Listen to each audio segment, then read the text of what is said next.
All right. So, welcome everyone to this talk on security training.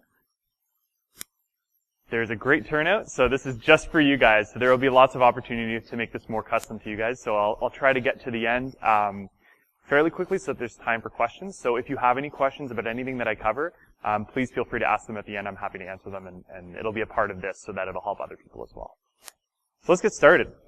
This is me. My name is Hnatiw. I'm a senior security researcher at Security Compass. Security Compass is a security company that does training as well. So I've been able to pull from a lot of our resources there to get some information for this talk, as well as from my own experience. I've been a software developer. I still am, just kind of more of a hobby. College professor as well. I was a security consultant, system administrator, web developer. Kind of run the gamut as far as IT careers go. So I've got a lot to pull from, and luckily I have a great company to pull from as well, where they've really helped contribute to this as well. So let's move on to what this talk is actually about. Well, first off, this talk is about this person. But not only this person, it is also about this person, and kind of especially this person as well. So to start this off, what do you think, and this is probably an easy answer, just take a look at the title of the talk, but what do you think the biggest security vulnerability in any organization is? The answer to this really is the employees, and this has been something that we've known for ages. Ultimately, the biggest problem in security comes down to the human factor, because humans are vulnerable to a lot of things, namely phishing, social engineering, clicking any links on the internet, sharing trade secrets, and insider threats. Employees are one of the most common ways that people will get into an organization from an attacker's perspective. Whether that's the most common vectors are through email, through phishing of some sort, and password guessing. And both those really ultimately come down to the employee themselves and the user. So presently, how do we fix these issues? I think that there's a lot of ways that we can fix this. There are some ways that we address it right now, more common ways that we address it, but this talk is really about teaching you how to address this problem and fix it, because I think it is a problem that can be solved and really to make your organization a lot stronger. So how are these vulnerabilities currently addressed? Well, right now we try to do a lot when it comes to the technical side of things to make it seamless and easy for the employees to not even have to think about security. And so the technical controls include things like antivirus, imaging software, data loss prevention, IPS, firewalls, things like that, where those are more technical solutions to the problem of human security that really, like I said, make it easy for employees to not have to think about it. But the problem with this is, and I'll kind of get to this, but really the problem with this is that if we just have this as the only control, then employees and people are really going to find a way around that, whether intentionally or unintentionally. And I'm sure if anyone in the room is a sysadmin or dealing with the quote-unquote user every day, you've probably seen some of the things that they've done to get around the restrictions that you put on their laptop or on the network. The second way that we address this, and this is the subject of this talk, is employee security training. So this talk really is for people who are looking to implement security training in their organization, as well as people who are implementing it currently and who want to improve that offering. And I also want to address the reason of why this is important. And how you know it's effective. So I'll cover these things throughout this talk. So to start, how are employees actually trained on security in the organization? Well, right now, the most common thing that I see, especially in the smaller organizations, is not at all. Really, this is kind of the most common way that it's done, and it's just ineffective. Formal training ends after the first week, and that's usually on-the-job training. So it's job-specific, but not necessarily security-specific, and that's the next point. And it's also not present anywhere in the employee handbook. So employees are usually given a handbook. Here's what you need to know in the organization. Usually covers some checkboxes as far as health rules and health and safety rules, and some basic outlines of what your job is. But security is never really a part of that.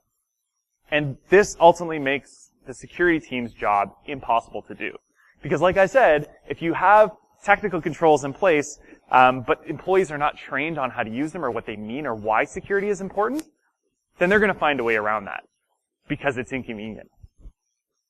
So the second way that we address employee training for security in an organization is computer-based. So I'll talk a little bit more about computer-based right now. The advantages of that is it's self-paced, so people can go take their own time at this, and everyone learns at different speeds. It's less expensive because it's more sold as a product and not necessarily a service, so it's easily packaged up and sold and distributed. It's easy to collect metrics on this because it is a technical solution, and so you can see how many people have completed it, how far people have gotten into it, and so these metrics often tie back to the business needs, and you can actually get a better idea for the effectiveness of how much has been covered across your organization. And speaking to this point as well, when you have a larger organization, it's hard to scale people. When it comes to instructor-led training, that's harder to scale, but with a computer-based training, it's something that you can just kind of plop in and then send it to as many people as you need across the organization. There are some disadvantages to computer-based training. One is it can lead to poor retention.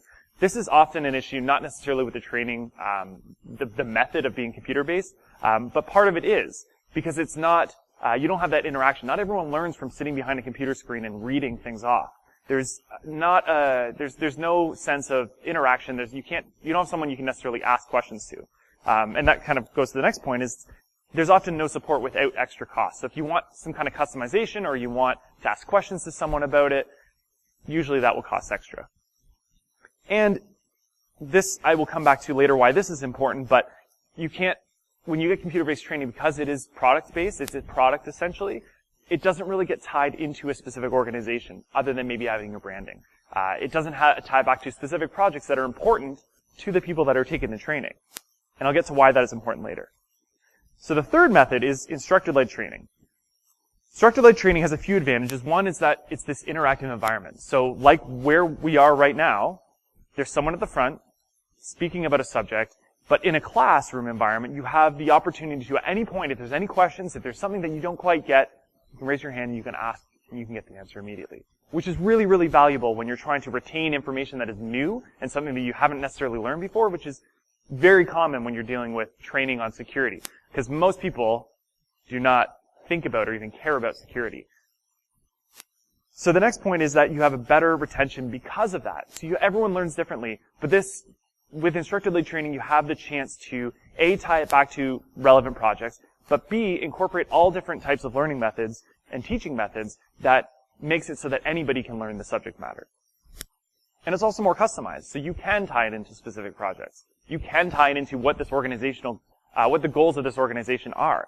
So it makes it a lot more relevant to people. And it can be more fun. So you have the opportunity to do more with it, and so you can tweak it and change it and adapt it based on the audience that you have. Some disadvantages to instructor-led training are it's more expensive because you're paying for that customization, you're paying for the expertise and that person to come in. And it's easy to do poorly. As most of you, I'm sure, have experienced throughout your educational career, you've had a teacher that has made you really, really love a subject that you never thought you would love before, but you can also have a teacher that really makes you hate it. This is very common in maths and sciences. Because if it's not taught well, often it leads to people not really enjoying that subject, and they don't care. Like, they really could not care any less about it at the end of the day. So, let's take a look at how to actually do training right. So if you're looking at implementing training, or if you do offer training, these kind of tips will help you, and this is something to look for when you're looking to introduce training to your organization. So number one, you should really know your audience. This is really, really key. I like to split the audience into 3 different categories when you're dealing with instructor-led training especially. And that goes down to general staff, management, and the technical operations folks. So these are the 3 categories that I split it into. Obviously this, can be split up even further, but generally this is the way to address training. You can split the audience into these 3 different categories. So first let's look at general staff. So this is people who are involved in the day-to-day operations, but they may not necessarily have a technical job in nature, and they may not necessarily be making strategic decisions in the organization. So when you're looking at general staff, what you need to cover is, the main thing you need to cover is security basics. So the basics of security, because a lot of these people aren't coming from a background where they know anything about security because they haven't had to care about it. So some examples of security basics include knowing to forward suspicious emails to IT and what a suspicious email may look like. Because many people, thanks to really good spam filter we have now, many people don't actually look through their spam filter. They don't know what is spam? What does it actually mean? What does it look like compared to a regular email? So introducing this is really important. Office macros, I'm not going to belabor this point, but it's saddening that this is still a really easy vector into most organizations. A lot of attacks use Office macros and are successful because it essentially allows you to execute code on a machine through a Microsoft Word document. So understanding that you shouldn't really ever need to enable Office macros is a good thing. You can disable it usually across your organization, but having them understand this is really important. This is probably the most important point, is that you should never be solicited for your password. So employees shouldn't just understand this, your grandparents should understand this, your parents, your friends, everyone. No one should ever come to you asking for your password. There is zero reason for that. Anytime you need to change your password or a password is involved, you should be going to that location, to that place that you trust, to change it there. So for example, you will never get an email saying, we need your password, in this box, or go to this form to fill out this password to do something on your account. Instead, if you get that prompt, you should first talk to your IT and just make sure it's legit. But second, you should go to that actual website that you know the website of, so your banking website, for example. You should go to that website and go to your account and change your password there. It should never be the other way around. So this applies to phone, email, carrier pigeon, whatever. There should be never any reason where someone's going to solicit you for your password. So make sure they know this. This is probably the most important point. And really when it comes down to it, when in doubt, report to IT or security, depending on your organization's structure. So there should be an understanding and a part of the culture that it's okay to send this, to ask questions to IT. It's okay to send, these emails that you're not sure about to IT, because our job in security and IT in general is to help educate users. As much as we don't like to deal with users, you will be doing everyone a favor if you can educate them. And so having a discussion about something, sharing your knowledge, is a way to make it so that the next time they have a question around this, if you've already taught them the basics and things they need to know, they won't bother you, because they'll likely know the answer. Maybe it'll take 2 or 3 times, but our job is to make it so that everyone is more aware of this. So when in doubt, report to IT should be something they should know as well. And this is something that's particularly relevant. Lock your computer. So funny story about this. In our company, at Security Compass, we have a policy. It's just part of our culture that we do this. It probably started with someone making a bad fashion decision, but there's this thing that we do. If someone has their computer unlocked, and someone spots that, they will go up to that computer and they will send an email to the entire company saying something about baggy pants. So I think one day someone came into the office and they had baggy pants on. I guess they thought it was the 90s again. And they left their computer unlocked and someone sent an email saying, I love baggy pants, to the whole organization. Well, in our company, usually within the first week or two, someone will send out a baggy pants email, but it doesn't happen more than twice. So this is something that's difficult to implement in a bigger organization later on, because people are going to be upset if you send out an email to everyone in the organization, on your behalf and shame you, but it's a part of teaching that in a continuous way, because we understand that if your computer is unlocked, if someone has physical access to your computer, it's game over. I think we all know this. Regardless of if it's a computer, server, workstation, doesn't matter. If someone has physical access to it, especially if there's nothing blocking them from accessing anything, it's game over there. So a really good hot key is on Windows systems is the Windows key and L instantly locks it. Get in the habit of, before you leave, Windows key L. On the Mac, I think it's Control-Shift-Power. But it changes. Anyways, understand that the importance of locking your computer when you're not using it. And password management, this is a whole other subject on its own, which I'm not going to dive too deep into, but you should have some policy around password management, so users aren't putting it on a sticky note on their screen, so they aren't putting it in a password notebook in their desk drawer, or even just using the same password everywhere. Have some kind of policy around this, and just make sure that they understand what that policy is. Ideally, they should have a different password, a unique, random password for every website they use and every location they have a password. But however you manage that, make sure that they understand that as well. And it really comes back to what your security policies are and the culture around it. So a key thing here is a lot of organizations have a policy where you have to have your badge out and present and visible at all times. However, in most cases I've found this is not really enforced, and I'll tell you a story about that later. So just make sure that they understand these policies and that it's okay to question someone about this. It's okay to ask someone to show you their badge. So make sure they understand the policies you have in place, because they're there for a reason. And a lot of the time, this comes back to that first week when they come into training. if this isn't covered, how can you expect them to enforce that or even really keep any kind of security on their own? So make sure they know the policies that you have in place. So this is the general staff. Moving on to management, they should know the security basics. Security basics is something that I think that everyone should know, especially from the onboarding perspective. But what's really important here for management is phishing and spear phishing awareness. Because oftentimes these people are the decision makers. They can make more highly impactful decisions relating to the business. So financial transactions, for example. So make sure that they understand what phishing and spear phishing looks like. So some examples of what you would teach here is being aware of attachments. So be wary of attachments because oftentimes this is just an easy way to get in. Like for example, you shouldn't ever get a JavaScript attachment that you need to open, right? Same with the Office macros and everything. Again, key point, I cannot belabor this enough. You will never be solicited for your password. Okay, if you are, report it to IT. And I mentioned before financial transfers and how management usually has access to doing things around this. Make sure that you have a policy around it first off, and second, that they know what that policy is. So if you need two people, two different executives to sign off on a transaction, or you need legal, for example, this is very common to have legal sign off on all large transactions, let's say over $10,000. Make sure that they understand this and they know it. There's nothing wrong with it. It's just they just should be aware of that policy to prevent them from accidentally, sending off a large amount of assets to an attacker. And a really important point, when in doubt, report to IT and security.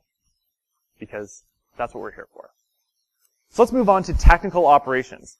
I'm going to come back to security basics. They should know this as well. But technical operations is more the people that are, you're looking at developers, system administrators, anyone who has like IT as a part of their job role should really fall into this category. So the basics is important for everyone, but also some platform-specific vulnerabilities and security around specific platforms. So whether that's, looking at web development, looking at running Windows systems, running Cisco networking gear, whatever, they should understand specific vulnerabilities and issues to those platforms. So an example of this is OWASP Top 10. Doesn't necessarily cover everything, but it's a good introduction to web security. Secrets management. So understanding not to push an API key to GitHub. Understanding how you actually incorporate secrets, so it's like passwords or API keys, for example, into code. Or using it locally, so password management. And you should have, again, all of these things, it's best to have a policy around this, so you have a formalized way and something you can point to and put in the employee handbook that people can reference. So they may not remember all of this the first time around, right? So they need to have a place to go and look at it later on. Another thing is encryption and hashing. This is really important. They should understand when to use one over the other because they're not the same thing, and you should be using them in different cases. This is especially important for developers. Also, not to ever roll your own, salting, and the concept of trust but validate. Trust but validate is something that's kind of important across all of security, but just when it applies to encryption and hashing, this is kind of the important point. So they should understand these things, and also this is not just important for developers, recommended algorithms, but also to people that are managing a network and managing system configuration. Because let's say you're running a web server, you should understand what kind of certificates you're going to accept. You should understand what algorithms you're going to use for SSL or TLS. These are things that are not just applicable to encryption and code, but also encryption and configuration. So having this knowledge around what you have in your as a policy in your organization. For example, are you going to just support TLS 2 and above, or are you going to go back and support TLS 1.0? Understand the risks of what you're doing, but maybe you need to support those older operating systems. So just having some kind of standards around this is important and being able to reference it here. And then input, validation, output, and coding is kind of like the gold standard of what developers should understand, because like every vulnerability comes from malicious input, really, when it comes down to it. So understanding that these are two methods to mitigate any vulnerabilities, really, when it comes to code. And last but not least, they should understand where to learn more, because as we all know, security is a constantly evolving field. There is always more to learn, and you're never going to understand everything. I don't think you'll ever understand everything. But they should have the resources available to them to learn more about security. So, for example, conferences like this, great place to learn new things. There's, Twitter's a really great place. A lot of people that are in, a lot of the speakers and a lot of people that are in security are on there. And this is where they talk about, some of the newest things that are coming out. That's probably where I learn about 99% of the new issues that are coming up on the scene is through Twitter. There's also, Reddit has rNetSec. HackerOne is a really good platform because it's a bug bounty platform that if you go to their Hnatiw feed, it will actually show you published bug bounty reports that, all the latest ones that are coming out. Not only that, they have, I think they recently came out with a newsletter called Zero Daily, so HackerOne Zero Daily. Really, really valuable. I just recently found this. It's a daily newsletter that has, bug bounty reports and some news from security that's a little more technical than your dark reading, for example. So having a place where developers and technical operations folks can learn more is really important because they're going to have to learn more to keep up. As we all understand, if you don't keep up with security, then you're falling behind. So the next thing I'm going to talk about is a really important point is how to make it fun. Why do we need to make security training fun? Well, besides the obvious point that research and common sense show us, but if it's fun, if someone has an interest in a subject, that increases retention, recall, task persistence, and effort. So it actually makes it easier to learn. So the more you care about a subject, the more you enjoy learning it, the more you're going to want to learn, and the faster you're going to learn, the better you're going to learn. So it's really important to do that. But not only that, and this is a really important point that I'm going to reiterate at the end, but please remember this. Your goal, your number one goal in training should not necessarily be the content. It should be sparking an interest in what you're teaching. This is true across any subject. Because if you can spark an interest in what you're teaching, if you can get someone interested even in the littlest tiniest bit in what you're teaching, then that's a seed that will grow on its own. And they will then go out outside of work on their own, and they will start to look into this. This has been my experience in security. I went to school in criminology to be a federal police officer. And then I met a guy who was hacking Wi-Fi, and I was like, you can do that with a computer? And it blew my mind. And from then on, I started just spending all my time researching this, because that seed was formed in my brain, that little bit of interest in what this subject was, and then it's grown on its own since then. And I'm sure many of you have had this experience. So if you can plant that seed and spark a little bit of interest in whatever you're teaching, but in this particular case about information security, then that person will then go on and they will start learning on their own. And they will learn way more than you can teach them in any course, any length of time, because they will be interested in it and they will want to carry on their own. So if you're going to remember anything from this talk, remember that. So let's move on. How can you make training fun? Well, one way is to do hands-on hacking demos and labs. This is more geared towards the technical group because they're going to be more interested in the technical side of things. But again, this comes back to knowing your audience. Maybe you have a bunch of management folks who are really into, like, how do hackers do what they do? Like, what does a actual technical attack looks like? I've heard of Mimikatz. How does that work? Things like that. If you know your audience, then this could work for them, but generally it's the technical group that will appreciate this. So one method is, here's a few resources you can look at. WebGoat, Metasploitable, Mutilidae. These are just some resources that are deliberately vulnerable that you can use to learn how to hack, essentially, how to do specific attacks against these platforms. Here's finally a use for those old XP boxes. Put it up and see what you can do to attack it, right? Maybe make it, start it earlier on so it's got even more patches that it doesn't have, and so learn how to attack it. All these things you can set up in a virtual environment. So whether you're using VMware, VirtualBox, it doesn't matter. Set up a little virtual network, and it's really easy and really cheap to just set up a bunch of boxes together to go to town on, basically. A few more resources. Hack This Site as a website you can practice. RaceTheWebUp.io. I wrote this. It's actually a way to test and show what a race condition vulnerability looks like on a web application. So it walks you through it step by step. It's pretty straightforward using a big banking application. Another one is CTF events. So I believe we did have a CTF here, but CTF stands for Capture the Flag. If you're not aware of it, it's basically a giant set of puzzles that you have to solve for flags. When you capture a flag, so when you solve that puzzle, you get a flag submitted, you get points. The team at the end of the day, or the individual with the most points, wins. But the fun part comes in trying to capture those flags, because you learn a ton just by getting to the point where you're trying to figure out, okay, how do I get to that flag? You can learn probably things you will never use in your entire IT career, but the value is it teaches you how to think like an attacker, right? It's more the mindset that is the outcome of this than necessarily the individual knowledge itself. So there's a lot of events you can do. There's a website here called ctftime.org. that shows a bunch of the some upcoming capture the flag events. I think these are all online, but there's one happening regularly, like at least monthly, probably almost weekly. So just check that out, and that'll give you some more there. If you can incorporate this into your training, capture the flag events, there's a bunch of write-ups on existing capture the flag challenges. If you can find those, then you can go through it with your class, and then they can see, like, what does it actually look like to hack into this and to capture this flag. It's really, really fun. I would highly recommend doing those. Second way that you can do it is through theoretical scenarios. So one example is through like tabletop scenarios. So when you sit down with them and you present the scenario of here's a security issue or this happens, how do you deal with it? A key to this is providing minimal detail. If you provide minimal detail, you're not telling them exactly everything they need to know. They will then, it's required that they will ask you probing questions to figure out more. And in doing that, in starting that conversation about understanding that situation a little bit more, they'll start to learn what they need to know when a real situation comes up. So by asking those questions, you have a conversation, and this is the best way to really teach what the important things to learn are. So when you're doing a tabletop scenario, a key thing to remember is providing minimal detail because it forces them to ask clarifying and probing questions.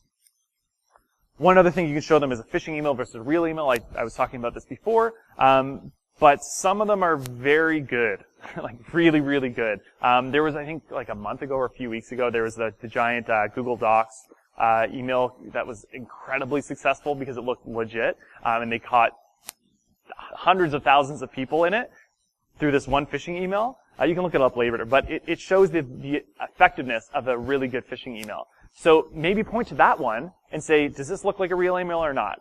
And then look at a real email, does this look like a real email or not? It's a really important thing to kind of start that awareness of what a phishing email actually could look like. Another one is, speaking to developers, actually go through this particular application. What happens if there's a man in the middle? What happens if someone is listening in a connection between the client and the server? Or what happens if this part of the application goes down? What happens if they send like 500 requests to the same endpoint at the same time? Things like this where you'll get them actually thinking about their own application and what different kind of security events could happen. This is where we use our expertise as security professionals to understand what an attacker could do, because oftentimes it won't occur to developers because they don't think about this. So by asking these questions, it starts to get them thinking about what an attacker would actually do. As a side note, when I do threat modeling and when I go into an organization to help with threat modeling, the most fun thing to do, and my favorite part about it, is when I start asking these questions, I don't necessarily point to, okay, here, this is an issue, this is an issue, this is an issue. I say, if you were an attacker and you wanted to bring this application down, let's say you wanted to find a way to just DOS it off the internet, how would you do it? And then at first they're kind of stunned, like, what? Then then you can see the gears turning and they start to think like, what would I do? And then they get to have fun being deviant, right? And have a little fun trying to break their own application. It forces them to think in that way. And when you can think like an attacker, that's when you can start to learn to think like a defender and properly defend against those attacks. So this is a really fun way to do it. Again, reference real situations where possible. It makes it more real for them and they can tie it back to existing knowledge. And it's, when you're doing this theoretical scenario, kind of what I'm talking about, it's not a full threat model. A threat model is a completely different outcome. A full threat model is there to get a better understanding for what your threats are, what your posture is across your whole organization as far as security goes, and all your applications. This is a one particular question, one particular situation. So it's more, again, the goal is about thinking about security rather than getting a full understanding of your whole organizational security. So let's go into a few other tips. One thing, and this applies to across, any content that you're teaching, is changing environments. Because no one likes to sit still in one place for hours at a time. No one does. It's not natural. No one likes doing that. So try to change up the environment. Whether you go to the server room, whether you go to, go outside or go teach in another meeting room, whatever it takes to change environments, it keeps people awake, keeps people paying attention. Right? Even something as simple as moving around is way less boring than just kind of standing in one place and preaching. So keep that in mind. And I've referenced this many times already, but specifically tie the material that you're covering. So if you're training in security, or if you're looking for training in security, if you can find a way to tie whatever that material is to existing content or something, a project they're working on, or their organizational goals, tie it back to something they already know, that reinforces, that helps strengthen the things they learn. Because everything we learn is based, we try to tie it back to existing knowledge. The best way to learn something is to find a link to something you already know. So if you're trying to teach this new concept of security, many people don't have any concept of what security is or why it's important. If you can find a way to tie it back to something they already know, that helps build and strengthen those connections in their mind, and they will have a better chance of remembering it later on. So it's really important to tie it back to something they already know in some way or form. Next up, let's look at timelines. So these are just general timelines about how often you should actually be doing this security training. There's no hard and fast rule. It's different for organizations, but this is probably some best practices to follow. When you're looking at the general staff, it's best to do it during onboarding. So when they're first coming on, don't just do on-the-job training, but also train in security, covering those basics. Test them annually. So make sure that they're not falling off. It's not something they learn once and then forget about. You can test it through, a written exam, through scenarios, some of those theoretical scenarios that I covered before. Try doing those annually or more often. And just doing random audits as well. So doing just random testing throughout the year of figuring out, what do you do in this situation? Test them. So an example of this would be a really good way to test this is phishing, doing some phishing campaigns. It's harmless. Ultimately, it will teach them a lesson, and it's really easy to do. So send off a few fake emails to your organization, have fun crafting it, making it look real. See how many people click it. That's your response. Test it regularly, and then you have a metric to measure against. Another thing is red team. I'm going to repeat this for every single one of the groups because, yes, while it's important to teach this material, you don't really understand if it's being implemented or how they're implementing it until you test that, until you try to find out. There's no way you can't understand something until you measure it. So these are different ways of measuring it. Red team is probably the most effective one, but there is a caveat that if your organizational security isn't really up to a certain level, or it doesn't have a good baseline, then red team may be ineffective because they'll probably just run through everything. So there's different levels. Management. Onboarding as well is really important, but also random audits I'm going to come back to again, because it's important to assess and measure how effective it is in the organization. So phishing, red team, and this is especially important here to management to do those random audits because oftentimes people in management are bombarded with requests and bombarded with so many things that everyone else thinks is important, which they probably are to those people. But if you have 500 things coming at you at once, how do you measure what is the most important thing versus other things? Well, doing some kind of random audit, doing an actual test of your organizational security and showing where you stand, if it's bad, then that is something quantitative that you can point to say, this is something we need to improve, and here is exactly why, this is the reason, and this shows you that we need to improve it. So when it comes to management, having something you can point to, some kind of metric or some kind of measurement, is really important when it comes to making decisions about security. So moving on to technical operations, onboarding again, training annually. So training is important for technical people because in any technical role, whether that's development, system administration, or security at all, it's important to keep up because it's always evolving. Like I mentioned before, security is constantly changing, always evolving. It's important that they keep up to date with the latest trends. So give them the opportunity to do that and encourage them and really enable them to constantly allow them to be training, whether that's through a training budget, bringing people in-house to train, or to offer some kind of specialty course, whatever it takes. It's important that they keep up to date on their technical skills. And then random audits for the same reasons as I've mentioned before. But one specific one that I'm going to point out that's different from the other random audits is incident response. A lot of technical operations folks have to deal with incident response, and it's not, if you're fortunate, it's not tested regularly. You don't want to have to deal with incidents all the time. However, if you can find a way to simulate it, I'm not saying, at 2 a.m. on a Saturday night or something where you're going to ruin your sysadmin's weekend. Nothing like that, but throughout the week or randomly throughout the year, try throwing a mini crisis at them and seeing how they respond. And then if you keep it short and sweet, then it's something that, okay, yes, maybe they had to deal with it and scramble and figure it out, but they learned from it. And they are tested in a way that's not going to damage your whole organization. So when it comes to random audits, a really good thing to keep in mind for the technical operations folks is incident response as well.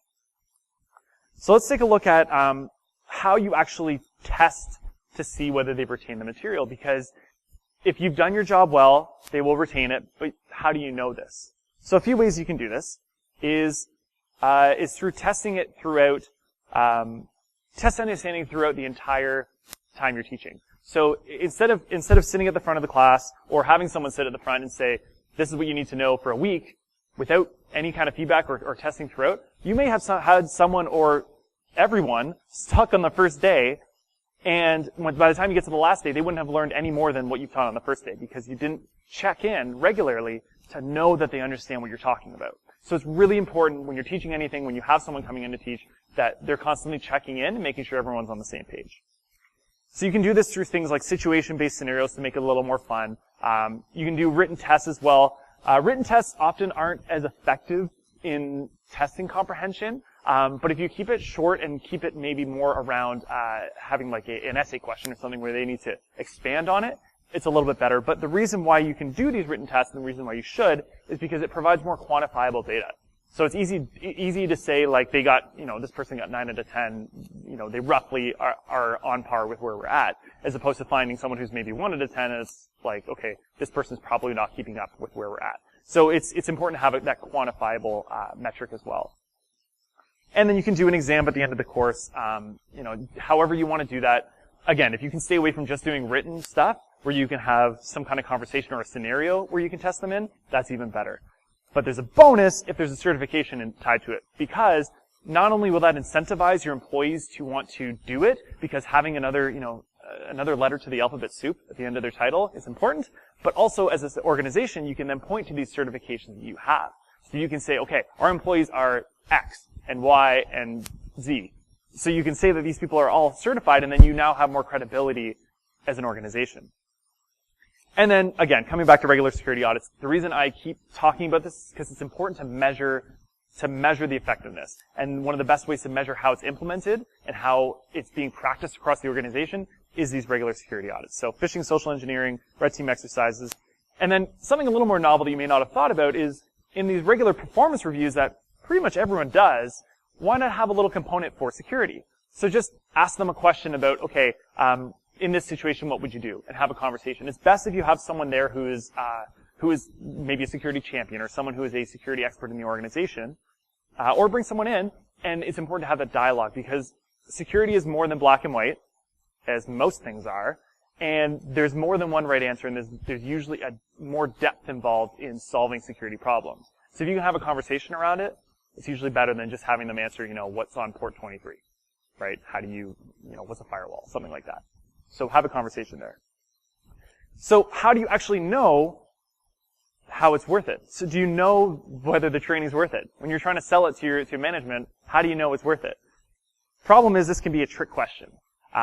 Because oftentimes if security training is done well, you won't know that it's done well because you'll likely avoid a number of serious security incidents without even being aware of it. This is what you want, but you don't know you want. And management doesn't know they want. But ideally, if you've done it right, then you won't know. So I'm going to give you a few examples of some training, effective training results and ineffective training results right now. So the point of this is more to demonstrate exactly what you get with effective or poor training and really where it can be critical in specific situations that may not have happened to you yet, but one day could happen, and this is how you avoid them. So first off, when I was, I've done a number of red team assessments, and I love it. One that we did, we were on site at this large organization. This is a big company and this big facility, and we were there.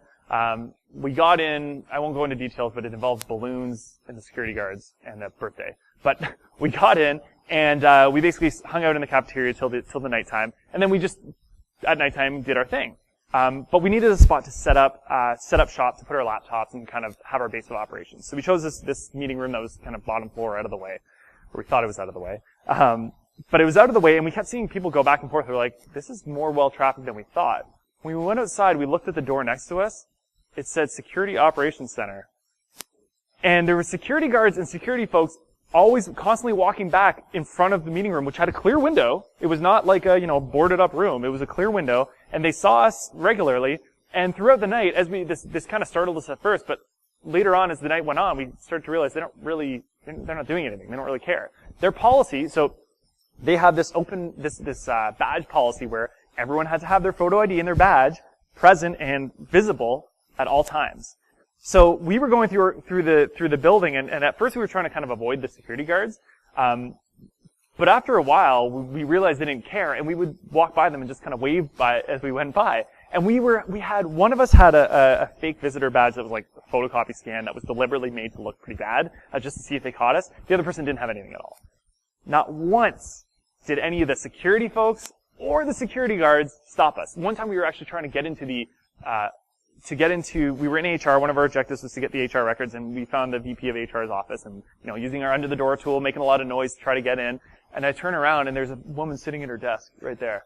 And we get up, we're like, okay, that's not gonna work, and we walked away. She didn't say anything. Nothing. So, we kind of pushed the limits there, but no one said a thing. And their policy, written out, was to have your badge visible at all times with photo ID on it. Even the security guards didn't even ask us anything. Another event was, this is kind of fun. I did another red team, where this was probably the easiest domain admin I've ever gotten. But I did some background research, found out that they were using an IT company, for some of their IT stuff. And I called in and I said, hey, I'm from such and such IT company. I just want to verify a few things about the account. I think I talked to their secretary, and she said, okay, let me just pass you through to the relevant parties. So she passes us through. So of course, now my phone call looks like it's coming from internal to the organization, right? On the phone ID. But I get a hold of their internal IT people, and I talked to them and I said, hey, I'm from such and such IT company. I'm looking to, I noticed that we need to make some changes to the account. I just need to verify, before we proceed, verify, who you are, that you have permission to be able to make changes to this account. So what's your domain password? And I kid you not, they just gave me the domain password. And I even asked them to spell out, like, phonetically what it was. Oh, can you repeat that? And what was the phonetic code for it? Oh, yeah, it's this, such and such and such. And then we carried on the conversation, and that was that. So I literally got domain admin through a phone call. So if this person had known one of the key rules that I've discussed, you will never be solicited for your password, that would have never happened. And I probably would have been caught. So in both cases, if someone had known A, the policy, and B, some of the basics of security practices, and they cared about it, then the entire operation would have been shut down, would have been burned. That's it. So simple things. Those are simple things that easily could have stopped, way more damage further down the line.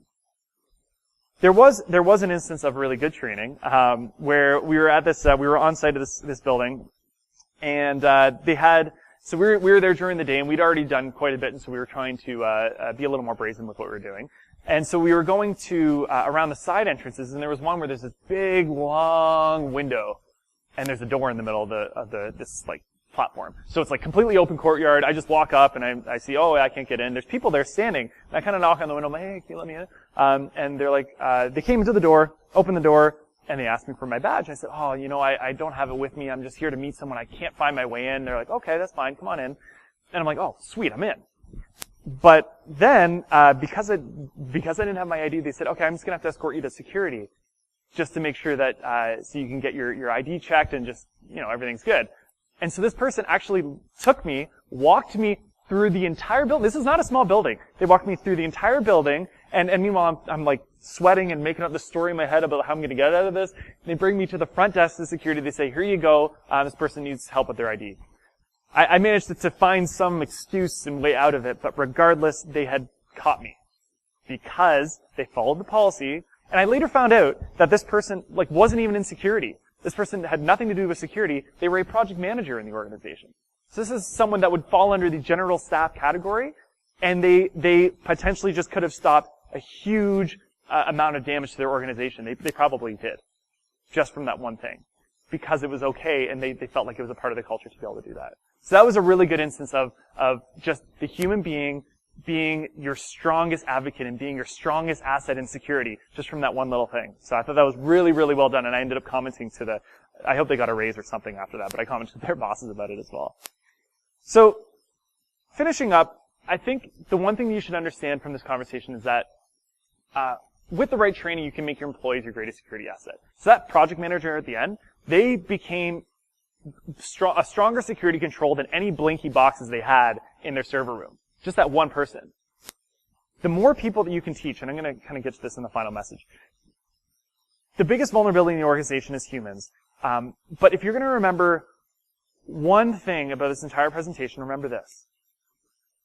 The reason why it's important to teach them is because if you make them a part of your security team. So by sparking interest, and I want you to remember this, is when you're trying to teach security or when you're bringing someone in to teach security, the most important thing, the number one thing you should be trying to do is to spark an interest in security. Make them care about security. Make them want to learn on their own.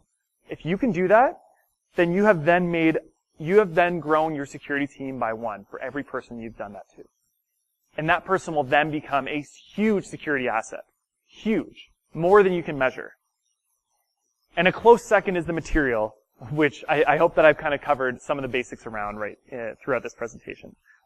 So remember, spark that passion, spark that interest that we all have in security, and you know that it will grow on its own, and your organization, your company will be immensely effective, way more effective than you ever thought it could have been, because you brought them onto your team. So with that, I want to say thank you very much. I wanted to remind you I work for Security Compass. They've paid to bring me here, and thanks to them, I've learned a lot about this. So if you have any questions about anything, I think we have about 4 minutes here we can cover. But I want to remind before anyone leaves that these slides I will be posting online, so you can reference it later on, so you don't have to worry about taking notes or anything like that. Just follow me on Twitter, and I'll announce it on there, and it should be a lot easier. So, is there any questions that I can address right now while we have the next 4 minutes? Any questions about the content we've covered, or best practices, or teaching experience, or heck, I'd even answer questions about red team stuff. Anyone? Yes. Sure. Mm-hmm.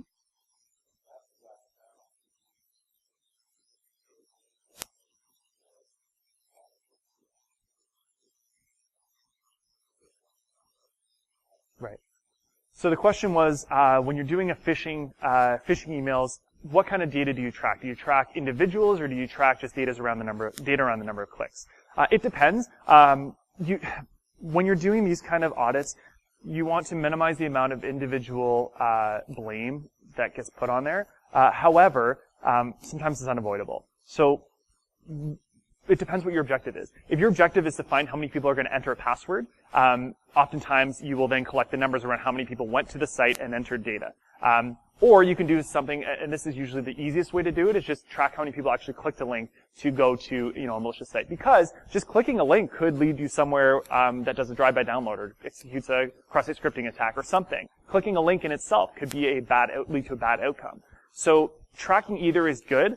It just depends on what the outcome is that you want. If you're earlier on in your security posture, it's probably going to be most effective to look at track the link clicking. But if you're later on, you've already maybe done it a few times, you feel like you're a little more secure, you want to find out how many people are actually entering passwords, which could be potentially a whole lot more damaging. So it depends on what your outcome is. Does that make sense? Yes. How do you red team your users? Can you be more specific what you mean?